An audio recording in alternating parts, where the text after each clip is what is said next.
তিতাসে জাসাসের পূর্ণাঙ্গ কমিটি গঠন উপলক্ষে আলোচনা সভা অনুষ্ঠিত। রিপোর্ট মোহাম্মদ বিল্লাল মোল্লা, কুমিল্লা তিতাস থেকে। কুমিল্লার তিতাস উপজেলা জাসাসের পূর্ণাঙ্গ কমিটি গঠন উপলক্ষে আলোচনা সভা অনুষ্ঠিত হয়েছে শনিবার 16 নভেম্বর 2024 ইংরেজি বিকেলে গাজীপুরস্থ তিতাস ভবনে তিতাস উপজেলা জাসাসের পূর্ণাঙ্গ কমিটি গঠন উপলক্ষে আলোচনা সভা অনুষ্ঠিত হয়। এতে প্রধান অতিথির বক্তব্য রাখেন কুমিল্লা উত্তর জেলা জাসাসের আহ্বায়ক মোহাম্মদ কামাল পারভেজ ডালিম ও প্রধান বক্তা হিসেবে বক্তব্য রাখেন সদস্য সচিব এস.এম. মিজান।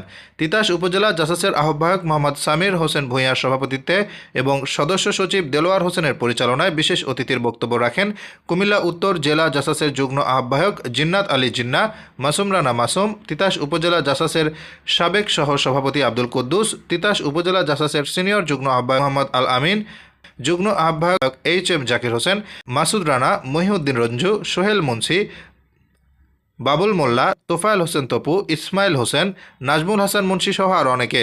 এ সময় উপস্থিত ছিলেন উপজেলা জাসাসের আহ্বায়ক কমিটির অন্যান্যরা।